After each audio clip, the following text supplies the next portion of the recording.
बोले श्री प्राणनाथ प्यारे की जय। दो हरि प्यारों में प्राण दो हरि प्यारों में प्राण सुमें छोड़ो करे जाए जो में लियो है बुलाए, लियो है बुलाए।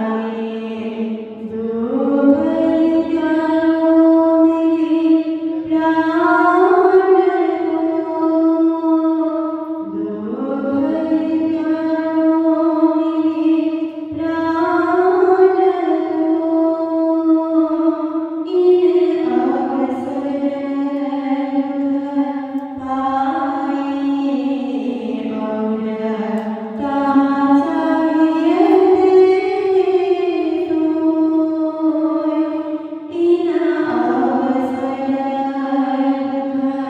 पाए और कहाँ चाहिए तो दुख दिया चलता मार हो, दुख दिया चलता मार हो सके कहो नहीं याद हो जो में लियो है बुलाए, लियो है बुलाए। दो हरि प्यारों में प्राण दो हरि प्यारों में प्राण सुमें छोड़ो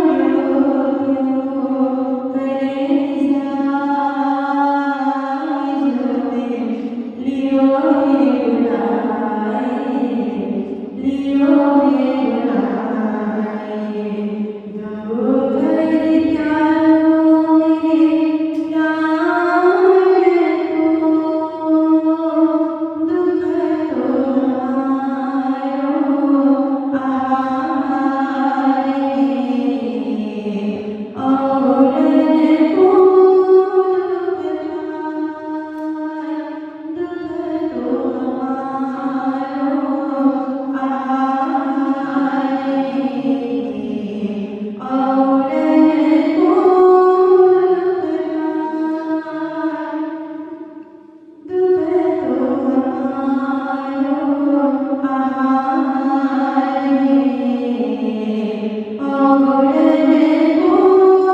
आहारे और को दुख की हानि सब दुख की हानि सब कोई मिलेगा साथ निभाए जो में लियो है बुलाए, लियो है बुलाए। दो हरि प्यारों में प्राण दो हरि प्यारों में प्राण बोले श्री प्राणनाथ प्यारे की जय। रब एक राह चलावसी दे कर अपना इलम कर सी कायल सबन को अपना चलाए हुकुम, अपना चलाए हुकुम।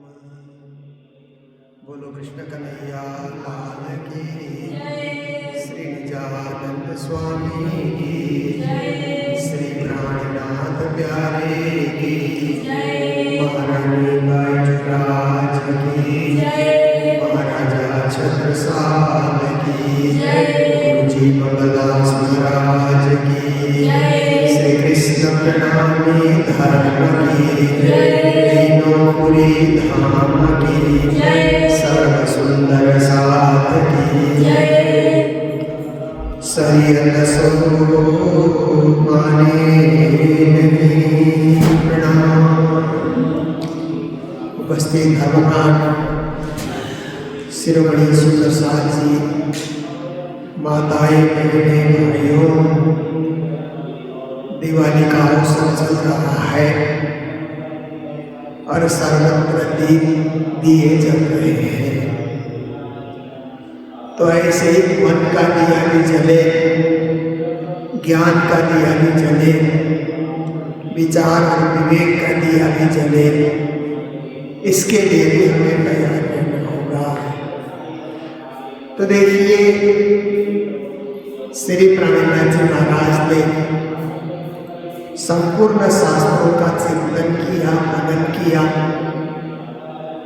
विचार विमर्श किया, तो देखा कि चाहे वेद परंपरा हो, चाहे कदेव परंपरा हो, उनकी चार धाराएं चल रही है।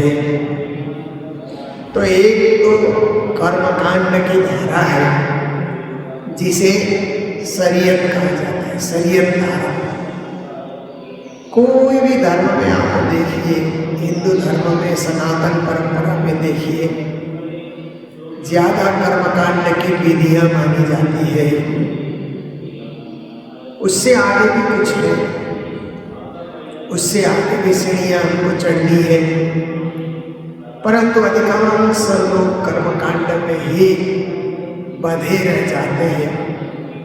तो ये यज्ञ करो, हवन करो, पूजा करो, पाठ करो, मंत्रोच्चारण करो, संकल्प लो, आदि इत्यादि करके पूजा पाठ, देवी देवताओं का आह्वान करना, पूजा पाठ करना, फिर देवी देवताओं का विसर्जन करना, ये सब चलते रहता है। इसी प्रकार से आप इस्लाम परंपरा में देखिए तो शरीयत इसको कहते हैं, वो भी कर्मकांड ही है, इस्लामी कर्मकांड है वो। ईसाइयों में भी कर्मकांड है बहुत। आप देखिए, जब पोप का चुनाव होता है तो कितनी सारी विधियां वो करते हैं, वो भी एक कर्मकांड ही है। हर धर्म में, हर संप्रदाय में कर्मकांड का स्थान प्रधान हो जाता है। श्री प्राणनाथ जी महाराज कहते हैं उससे आगे बढ़ो, क्योंकि विद्या कर्मकांड तो एक प्राइमरी लेवल की क्या है कि शिक्षा है, धर्माचरण है, शारीरिक शुद्धि है, विचारों की शुद्धि है, स्थान की शुद्धि है, ये सब चीजें कर्मकांड के अंतर्गत है।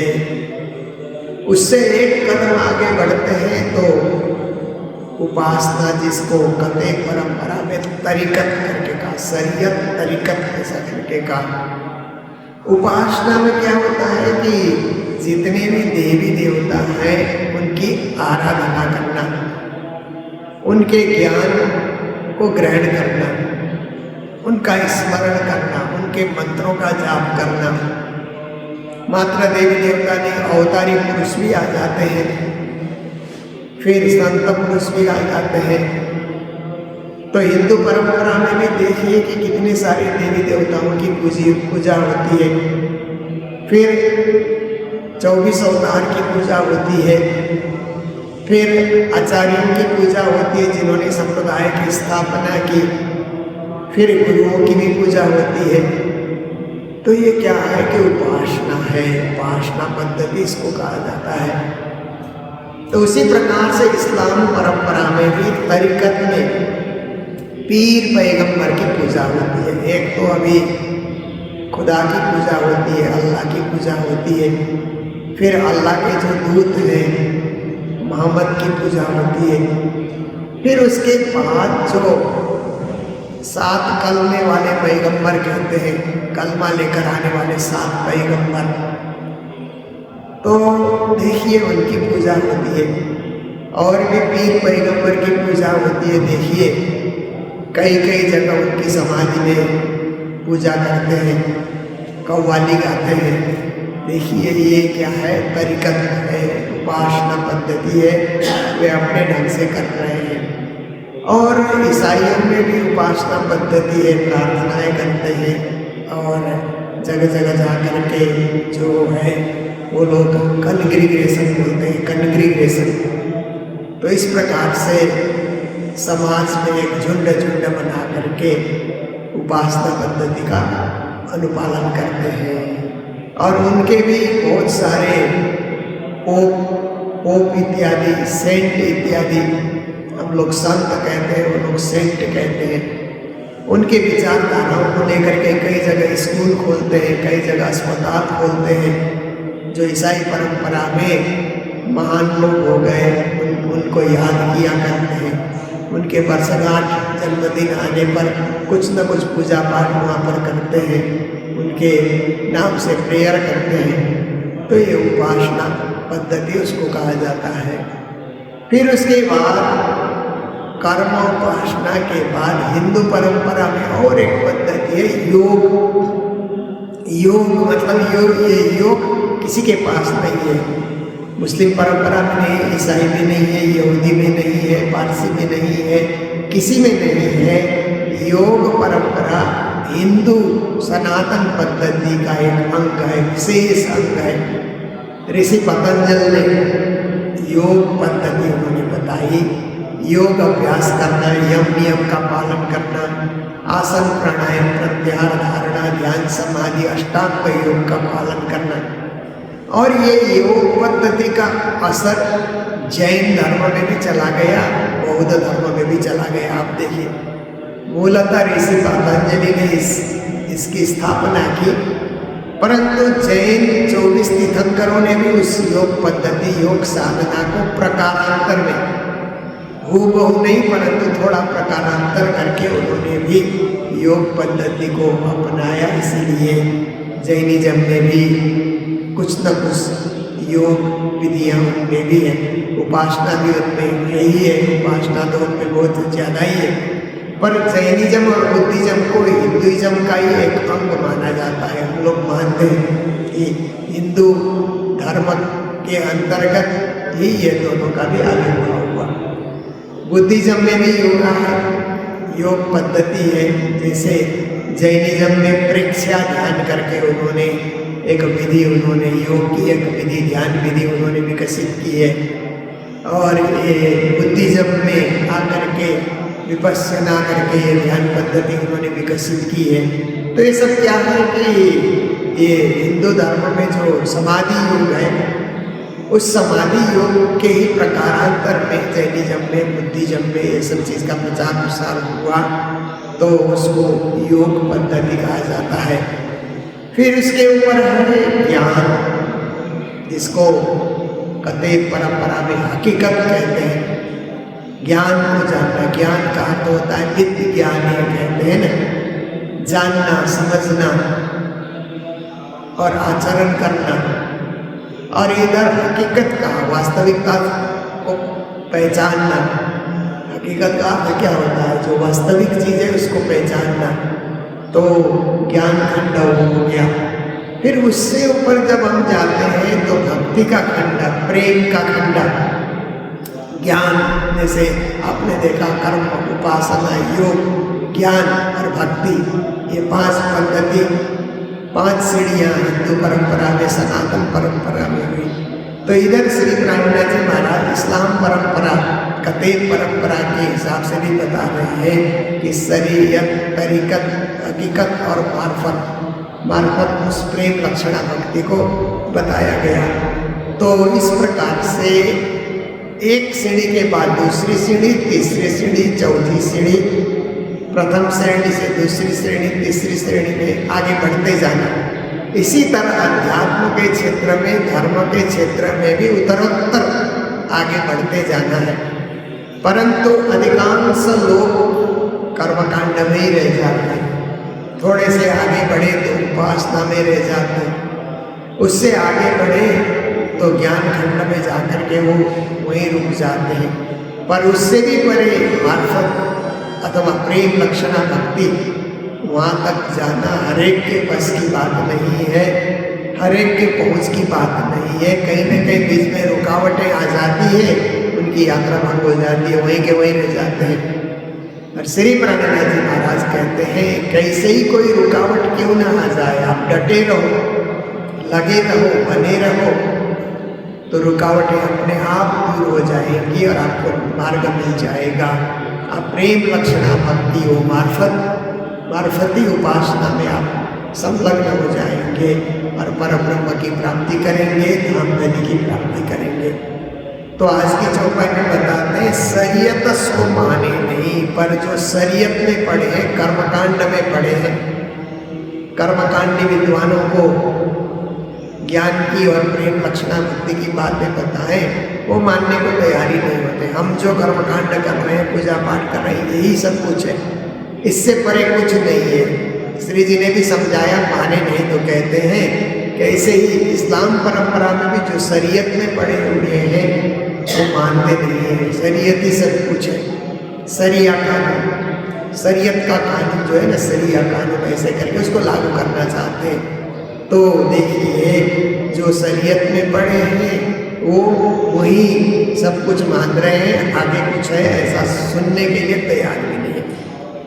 खुदा बेचुन बेचगुन, फिर अपने ईश्वर को इस्लाम परंपरा में बेचुन बेचगुन परमात्मा का स्वरूप क्या है, तो सनातन हिंदू परंपरा में भी एक पक्ष ऐसा है कि परमात्मा का स्वरूप निर्गुण है, निराकार है, निरंजन है, अलग है, निरंजन है, निर्गुण है, निराकार है। ऐसे 4 शब्दों से उनको परिभाषित करके ब्रह्म का स्वरूप नहीं है, वो अरूप है, वो शून्य है और शून्य से ही ये सृष्टि का आविर्भाव हुआ है। ये मानने वाले पक्ष भी हिंदू परंपरा में, सनातन परंपरा में अधिकांश लोग हैं। संन्यास मत किसी पे टिका हुआ है। फिर आप देखिए कि इस्लाम परंपरा में भी खुदा का स्वरूप नहीं है, इसीलिए आप मस्जिद जाकर के देखिए तो खुदा का एक तख्त तो होता है, खुदा का तख्त होता है, परंतु वो अदृश्य रूप से बैठता है। वो बेचून है, बेचगुन है, बेसब्बी है, बेनमून है, ऐसे 4 शब्द का प्रयोग होता है। तो बेचून का अर्थ निराकार ही होता है, बेचगुन का अर्थ होता है निर्गुण निराकार। जैसे हिंदू परंपरा में निर्गुण निराकार ऐसे कहा, इसी प्रकार उसका अर्थ होता है। और बेसब्बी का अर्थ होता है सकल सूरत नहीं है, इसीलिए बेसब्बी करके उनको कहा। बेनमून का अर्थ होता है कोई नमूना उपमा उनके लिए दिया नहीं जा सकता, वो अनुपम है, उपमा से रहित है। ऐसे करके ये 4 शब्दों के द्वारा ब्रह्म का परिभाषा या खुदा की परिभाषा की गई। और हिंदू परंपरा में भी परमात्मा की इसी तरह से परिभाषा की जाती है, अलख निरंजन कहा जाता है। संन्यास परंपरा में एक मंत्र ही है अलख निरंजन, ऐसा करके लख मतलब दृष्टि से परे, निरंजन मतलब आँखों के वो भी दृष्टि से परे ही हो जाता है। तो इस प्रकार से निर्गुण निराकार अलख निरंजन इस रूप में भजा जाता है। तो श्री प्राणनाथ जी महाराज कहते हैं वो शुद्ध सच्चिदानंद साकार है, ये सगुण साकार से परे, निर्गुण निराकार से परे शुद्ध सच्चिदानंद स्वरूप है, ऐसे बताया जाए तो वो मानने को तैयार नहीं होते। इससे आगे कुछ होता ही नहीं है, आप नई बात कर रहे हैं, ऐसा करके वो मानते नहीं। श्री जी के समय में भी नहीं माने, आज भी आप बताते फिरेंगे तो कोई मानेगा ही नहीं। शरीयत सो माने नहीं, जो शरीयत में पढ़े आगे कुछ सुनने के लिए तैयार नहीं, मानते ही नहीं। कहे खुदा की सूरत नहीं, बेसब्बी बेनमून, यही बताएंगे कि परमात्मा की सकल सूरत ये चीज़ नहीं होती है। तो सकल सूरत के बिना परमात्मा की उपासना कर रहे हैं, शून्य को ब्रह्म मान रहे हैं। तो श्री प्राणनाथ जी महाराज कहते हैं कहे यकीन मोहब्बत पर ऊपर क़यामत और फरमान, और कया न माने मोहम्मद का ये बड़ा देखिया ये ईमान। तो कहते हैं कि अवतारी पुरुषों में ब्रह्म का जो स्वरूप कहा गया है वो स्वरूप सच्चिदानंद स्वरूप है, चिन्मय स्वरूप है और सबसे परे का स्वरूप है, अखंड स्वरूप है। तो श्री प्रहलाद जी महाराज कहते हैं कपेत परंपरा के ग्रंथों में भी इस चीज की सांकेतिक भाषा में चर्चा है और वैदिक परंपरा के ग्रंथों में भी सांकेतिक भाषा में परब्रह्म की चर्चा की गई है। अक्षरात् परतः पर इस प्रकार से। तो ये सब चीजें क्या है कि लोग क़यामत को भी मान रहे हैं, फुरमान को भी मान रहे हैं, अपने अवतारी पुरुष रसूल को भी मान रहे हैं और इस प्रकार से ईमान भी पूर्ण ईमान लेकर के भी चल रहे हैं। देखने में सभी धर्मावलंबी अपने अपने क्षेत्र में ईमान और विश्वास के साथ भी चल रहे हैं, परंतु खोजी की जो पराकाष्ठा है वहाँ तक वो नहीं जा रहे हैं। बस जहाँ गए वहीं रुक गए, उनकी यात्रा वहीं पूरी हो गई। उससे आगे की यात्रा, आगे की जानकारी, आगे की खोज इस तरफ किसी की जो है सोच नहीं है, कोई आगे बढ़ना नहीं चाहता है। नास्तिक कर बैठे हते, और कई लोग तो निर्गुण निराकार ऐसा करके बैठ जाना तो एक नास्तिक होने वाली बात है ना। तो नास्तिक का अर्थ क्या होता है कि वैदिक परंपरा में जो वेद में विश्वास नहीं रखता है उसको नास्तिक कहा जाता है। ऐसे तो हम आम भाषा में, बोलचाल की भाषा में किसी को नास्तिक हम कहते हैं तो किसी धर्म में विश्वास ही नहीं रखता, मंदिर भी नहीं आता है, पूजा भी नहीं करता है, सुबह उठ करके दिन में 24 घंटे में एक बार परमात्मा का स्मरण भी नहीं करता है, खाता है, पीता है, घूमता है, मनोरंजन करता है, पर परमात्मा में आस्था नहीं रखता। आम सोच और आम परिभाषा में उसी को नास्तिक कहा जाता है। पर वैदिक परंपरा के जो ग्रंथ है उसमें नास्तिक उसको कहा जाता है कि वेदों के कहे हुए सिद्धांत को जो नहीं मानता उसको नास्तिक कहा जाता है। इसीलिए वैदिक परंपरा में बुद्धिज्म और जैनिज्म को भी नास्तिक कहा जाता है। ये दोनों ही परंपरा वैदिक परंपरा के अंतर्गत नहीं है। वेद में आस्था नहीं है इनकी, न आस्था, वेद के प्रति नकारात्मक आस्था है इनकी, इसीलिए नास्तिक हो गए ये। ऐसा करके भी इनको माना जाता है। इसलिए कोई समय ऐसा था कि जैन मंदिरों में नहीं जाना, बौद्ध मंदिरों में नहीं जाना, अब तो सब मंदिर में सब लोग जाते हैं। अब तो धार्मिक क्या है कि समभाव, सर्वधर्म समभाव, सर्व पंथ समभाव, सर्व संप्रदाय समभाव की शिक्षा आ गई, विकसित हो गई, इसलिए सब एक दूसरे के मंदिर में जाते हैं। परंतु कोई समय ऐसा था कि न भटेत यामिनी भाषा प्राणी कंठ गतैरपि अस्तिना पाद लगने भी न गच्छेत जैन मंदिरम, ऐसे करके भी जो है प्रचार किया जाता था कि ये यामिनी भाषा मतलब उर्दू फारसी अरबी को कहते हैं ना, इसको यामिनी भाषा करके कहते हैं। उर्दू फारसी अरबी कभी पढ़ना ही नहीं चाहिए। प्राणी कंठ गतैरपि, कंठ से प्राण निकलने लगे और उर्दू पढ़ने से या यामिनी भाषा पढ़ने से तुम बच जाओगे ऐसा कोई कहेगा तो प्राण निकलने दो, मत पढ़ो, ऐसा करके उन्होंने निषेध किया।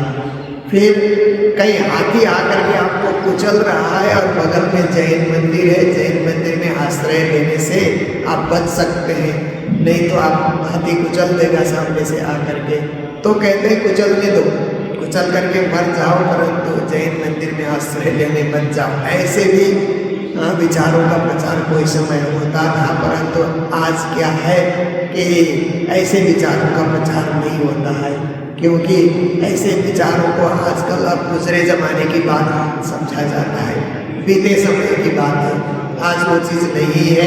आज एक दूसरे के देवालय को, मंदिर को महत्व दिया जाता है और धार्मिक समभाव, धार्मिक एक रीति के हिसाब से सब सही है, अपने अपनी जगह सही है, इस दृष्टिकोण से देखा जाता है। तो समय समय की बात है, आप देखिए। तो जो लोग वैदिक परंपरा में आस्था नहीं रखते थे उनको नास्तिक कहा जाता रहा। तो श्री जी कहते नास्तिक कर बैठे हते, बहुत सारे लोग परब्रह्म परमात्मा अक्षरातीत पुरुषोत्तम सच्चिदानंद घन पे भी आस्था नहीं रखते हैं। तो उन्हें भी नास्तिक कहा जा सकता है कि उस ऊंचाई तक उनकी आस्था ही नहीं है, उनकी आस्था नीचे नीचे तक है। तो ऐसी नास्तिकता उनमें भी आ गई है। देख वेद कतेव कमाई, वो वेद भी पढ़ रहे हैं, कतेव भी पढ़ रहे हैं। तो उस एक परब्रह्म की चर्चा तो वेदों में भी है कि एकम सद्विप्रहा बहुधा वदन्ति एकमेवा द्वितीयम ब्रह्म। ये वैदिक परंपरा में भी एक ब्रह्म की उपासना की बात है। कतेव परंपरा में अनलहक ऐसा करके ब्रह्म ही एक है, इस भाव से भी भजा जाता है। तो आप देखिए कि पढ़ते सबको ही है, परंतु उस एक को पाया नहीं।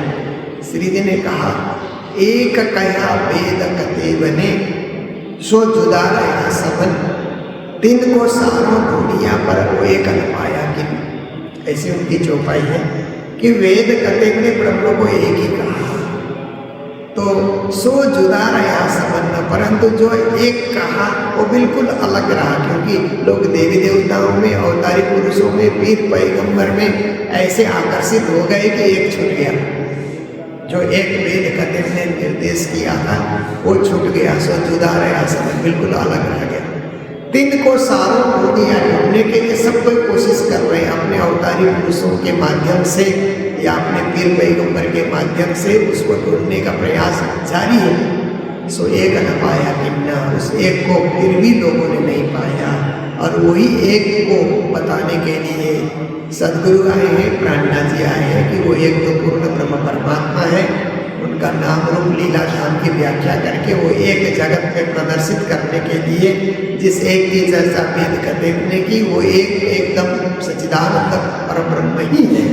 ये दुनिया को बताने के लिए प्राणनाथ जी पधारे हुए हैं।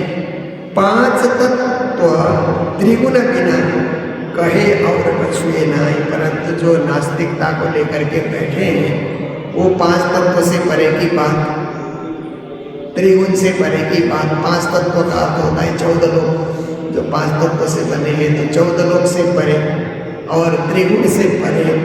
और कुछ है ये सुनने को तैयारी नहीं होते, कहे और कछुए नहीं। जो कुछ है 14 लोक में है, जो कुछ है त्रिगुण में है, जो कुछ है ब्रह्मा विष्णु महेश के अंतर्गत ही है, इससे परे कुछ नहीं है। ऐसा करके लोग अपने आप को एक सीमा में बांध करके रख लेते हैं, परंतु ब्रह्म तो असीम है, अपरिमित है। और ब्रह्म इन सब जो सीमा है, क्षेत्र है, इन सब से परे जाकर के उसकी तलाश की जा सकती है, खोज की जा सकती है। तो प्राणनाथ जी ने यही खोज, यही ब्रह्म जिज्ञासा वाणी के माध्यम से बताया है। और जो हम लोग प्रतिदिन सुनते हैं, ग्रहण करते हैं, जीवन में धारण करते हैं, इस उपदेश को जीवन में सदा सदा अवलंबन करने के लिए प्रयास करते हैं। तो आज इतना ही, क्योंकि आज का भी हमारा समय पूर्ण होने आया और हम सब त्यौहार में, ये दिवाली के त्यौहार में हम सब संलग्न हैं। तो दिया जलाना, गाय की पूजा करना, क्योंकि गाय भी लक्ष्मी स्वरूप है, घर की माताएं भी लक्ष्मी स्वरूप होती है। तो लक्ष्मी की पूजा का अर्थ होता है कि प्रत्यक्ष रूप से लक्ष्मी जी जिस प्रकार से माता के रूप में, गायों के रूप में जगत में अवतरित होकर के सबको सेवा पहुंचा रही है, उनकी भी पूजा होनी चाहिए ये भाव लेकर के। जैसे हिंदू परंपरा में और विशेष करके नेपाली संस्कृति के अंतर्गत आप देखिए कि पहले दिन अब कुत्ते की पूजा होती है। इसका मतलब है जानवरों की रक्षा करो, जानवरों का वध नहीं होना चाहिए। सभी जानवरों को एक कुत्ता उनका प्रतिनिधि मान करके उसकी पूजा की गई कि सारे जीव जानवर जो भी हैं उनकी सुरक्षा होनी चाहिए, उनका वध नहीं होना चाहिए। फिर उसके बाद गाय की पूजा करो, बैल की पूजा करो, क्योंकि गाय दूध देती है। माँ की तरह गाय का भी स्थान है, इसीलिए जीवन भर गाय का दूध पीते हैं। तो गौ माता की भी पूजा करो, गौ माता की रक्षा हो, सुरक्षा हो, गौवध न हो। बैलों के द्वारा खेती की जाती रही, कृषि प्रधान देश में बैलों के द्वारा खेती होती थी, इसीलिए बैलों की भी पूजा करो। फिर उसके बाद लक्ष्मी जी की पूजा करो और उसके बाद फिर भाई की पूजा बहन करती है। तो पुरुष जाति मेहनत करते हैं, परिश्रम करते हैं, कमाई करते हैं, धंधा करते हैं, परिवार का पोषण करते हैं। इसीलिए पुरुष जाति को भी सदा सदा मर्यादा देते रहो। उनकी पूजा का अर्थ है कि उनको उच्च स्थान देते रहो। और उसी समय वो भाई भी बहन को जो है कुछ देता है और भेंट देता है और उसको भी प्रणाम करता है। तो इसका मतलब है कि माता बहनों का पुरुष वर्ग और महिला वर्ग में एक दूसरे का आदर करने का भाव जगे कि एक दूसरे को सब महान समझ करके उच्च स्थान उनको दे करके मर्यादित जीवन जिए। इसके लिए ये सब त्योहारों की स्थापना की गई है।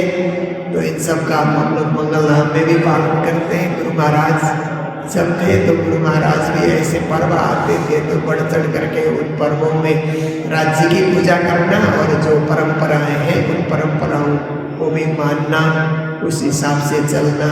और ये त्योहार भार के अंतर्गत क्या है कि माताएं भी कुछ घर घर में जा कर के क्या है कि भजन गा करके, गीत गा करके और भी करके सबके यहाँ जा करके संस्कृति का प्रचार करती हैं।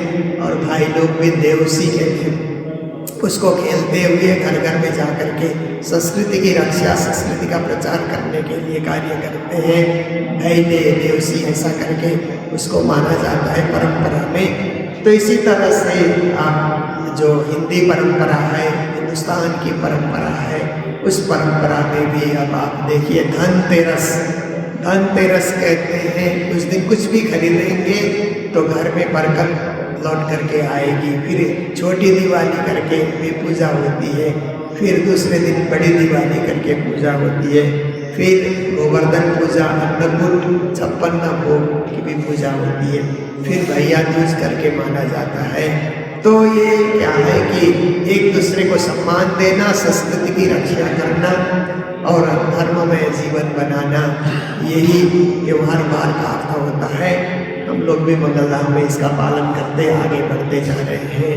तो इन्हीं शब्दों के साथ आज के दिन जो भंडारा है, हमें सिलीगुड़ी निवासी सुशीला जी ने अपने द्योती की सगाई हो जाने पर भंडारे की सेवा में प्रदान की है और भगवती जी ने अपने ही नाम से भंडारे की सेवा प्रदान की है।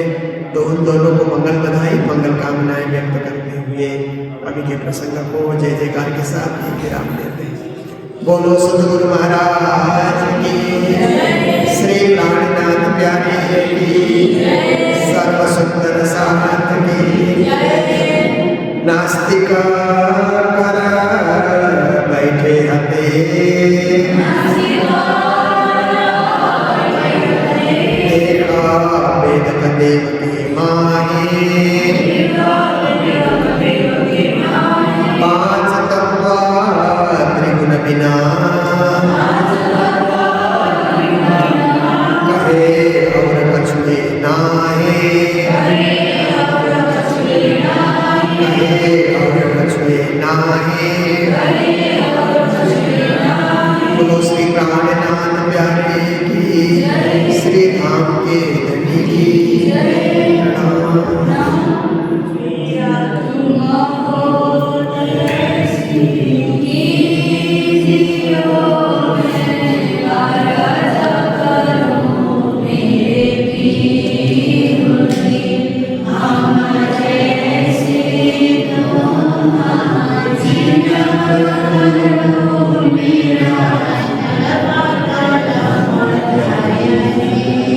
मेरा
सुनि देव हे घनश्याम।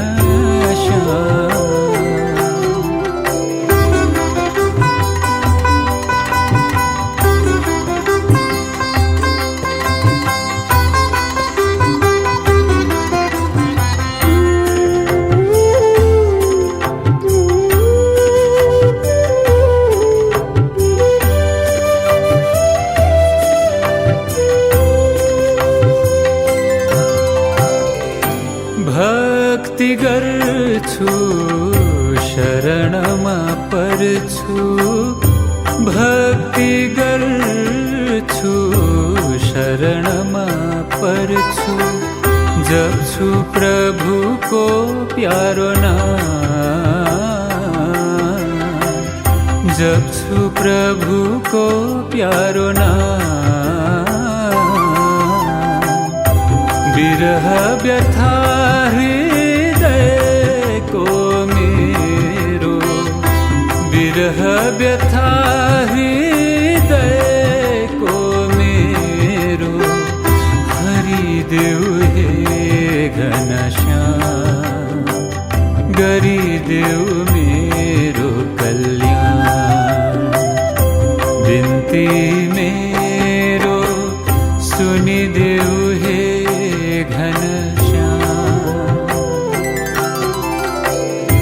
तिमी नै हौ प्रभु एक सहारा, तिमी नै हौ प्रभु एक सहारा, गरिदेऊ मेरो कल्याण, गरिदेऊ मेरो कल्याण। विनती मेरो सुनिदेऊ हे घनश्याम।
वखानी जरी सिंधू या जगमग जोत राखड़ी हे आजू राखड़ी कलंगी गई जाए नमो दूत वारियम शब्दाती कभी सुबह है आपा रसी महामती हे आजू श्री महामती अंगना जाए बलिहार श्री गुरु जी की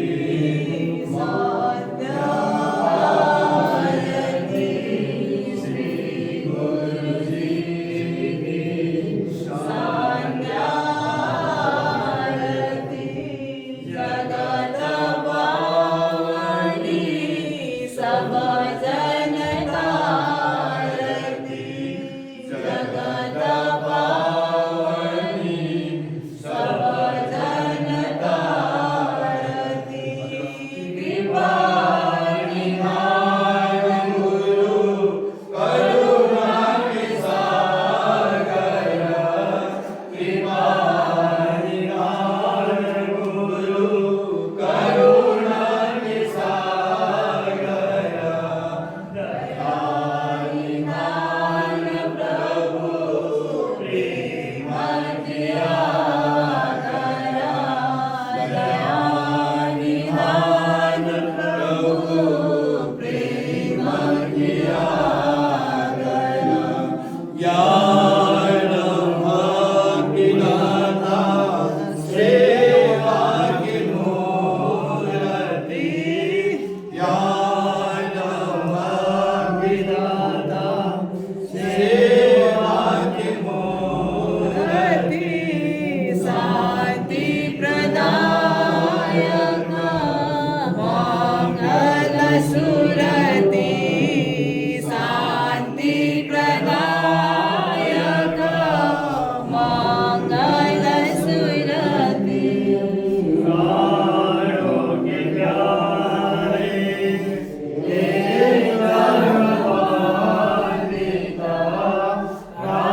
आरोग्य प्यारे जगवंदिता दीनों के नाथ रे मंगल मुदिता दीनों के नाथ रे मंगल मुदिता श्री गुरु जी की साध्यारती श्री गुरु जी की साध्यारती जगत पावनी सब जनतारती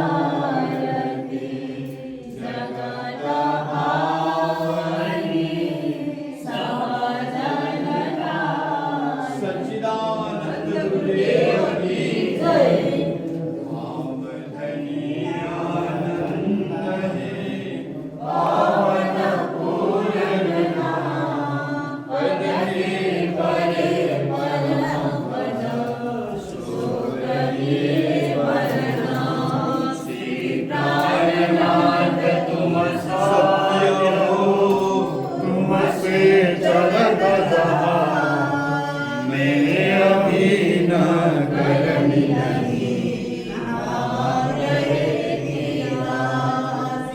प्राणनाथ निज मूलपति श्री में हाथ सुना तेज तुम्हारी श्यामा जुगल को करो प्रणाम कपाल में हाथ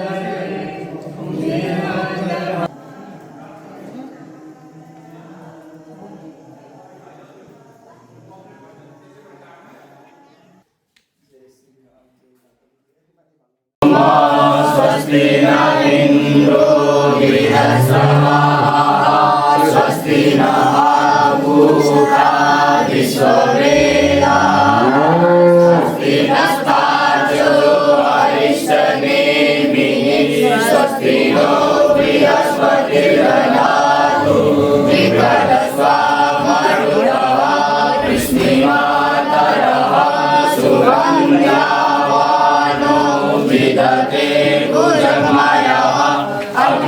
देवा मानवः सुरचक्षुषो विश्वेनो देवा अवसागमन्निह भद्रं कर्णेभिः शृणुयाम देवा भद्रं पश्येमाक्षभिर्यजत्राः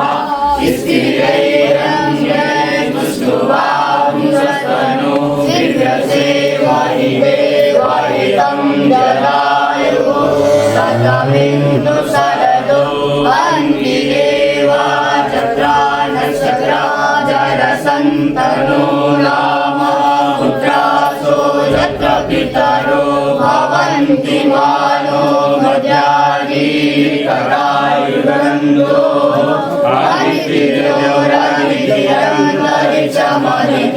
माता सपिता सपिता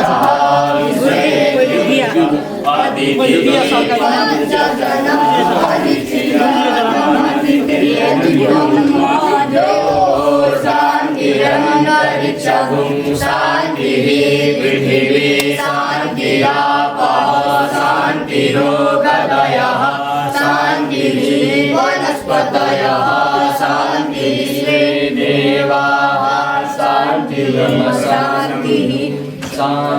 शान्तिरेधि यतो यतः समीहसे ततो नो अभयं कुरु सन्नः कुरु प्रजाभ्यो वयं पशुभ्यः नमो विज्ञानरूपाय परमानन्दरूपिणे कृष्णाय गोपीनाथाय गोविन्दाय नमो नमः श्रीकृष्ण परमानन्द पुरुषोत्तम सत्ते मायावतार मार्तण्ड सच्चिदानन्द रूपाय विश्वपत्याय तापत्राय विनाशाय श्रीकृष्णाय वयं नमः चिदादित्यं किशोराङ्गं करेदं स्वरूपं सच्चिदानन्दं निर्विकारं सनातनं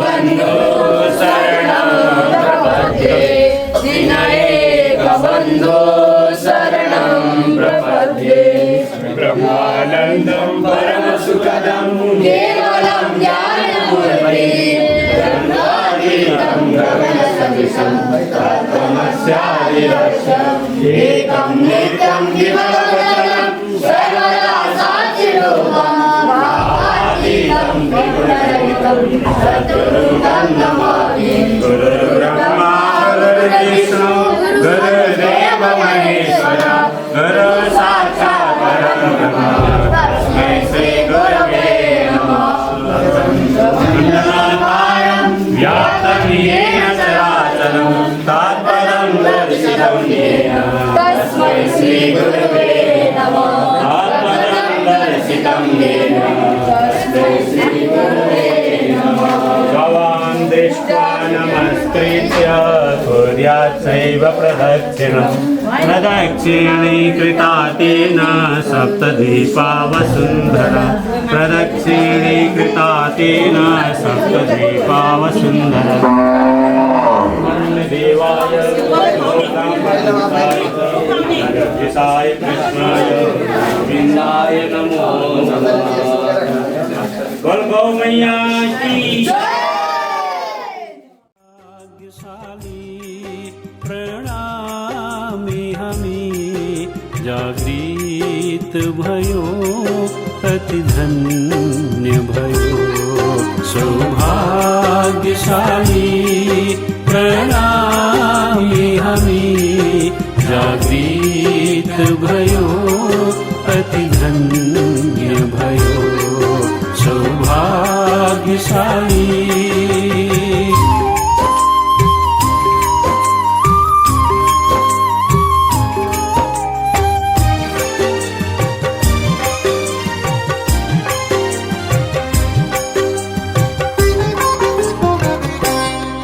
धन्य धन्य छयो भारत भूमि, जन्म भारत मा पाउनु धन्य हो।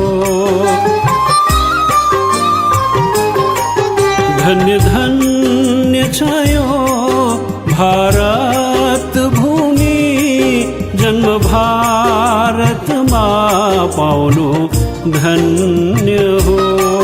कलियुग मातार्तम मंत्र पाई, आत्मजागृत गर्ने सौभाग्य भयो। गुरु मंगलदास प्रगट भए, मंगलवाणी श्रवणले धन्य भयो। गुरु मंगलदास प्रगट भए, मंगलवाणी श्रवणले धन्य भयो।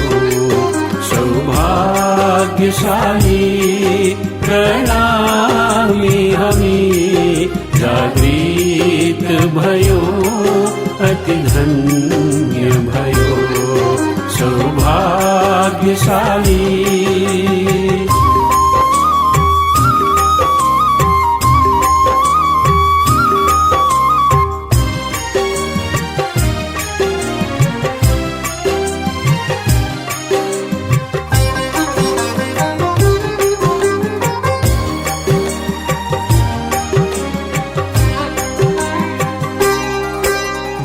भवसागरमा अंधकार थियो, दिव्य ज्योति पाउनु नै सौभाग्य भयो। भवसागरमा अंधकार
प्रणामी हामी, जागृत भयो अति धन्य भयो। सौभाग्यशाली।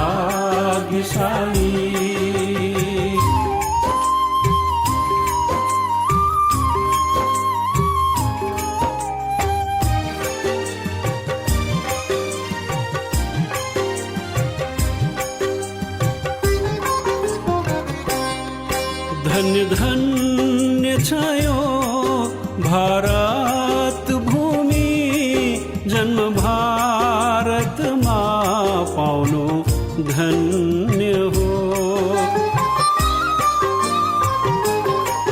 धन्य धन्य छयो भारत भूमि, जन्म भारत मा पाउनु धन्य हो।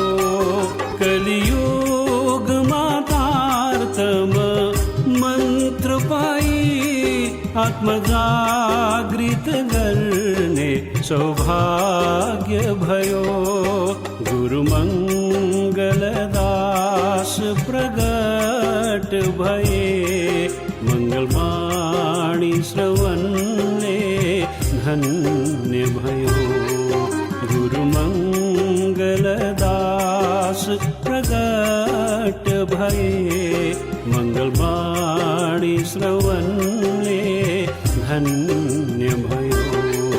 सौभाग्यशाली प्रणामी हामी, जागृत भयो अति धन्य भयो। सौभाग्यशाली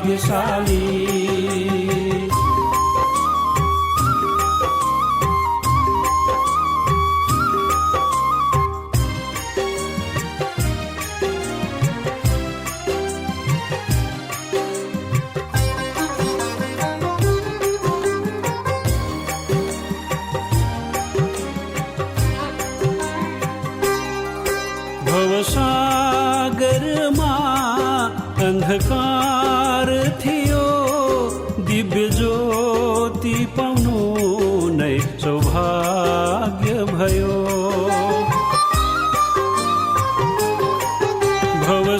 भवसागरमा अंधकार थियो, दिव्य ज्योति पाउनु नै सौभाग्य भयो।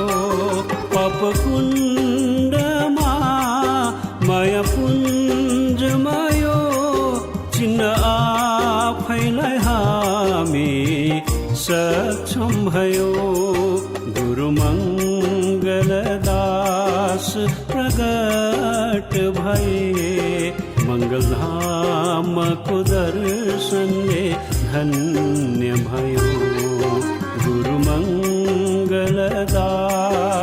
प्रगट भए, मङ्गलधामको दर्शनले धन्य भयो। सौभाग्यशाली प्रणामी हामी, जागृत भयो अति धन्य भयो। सौभाग्यशाली प्रणामी हामी, जागृत भयो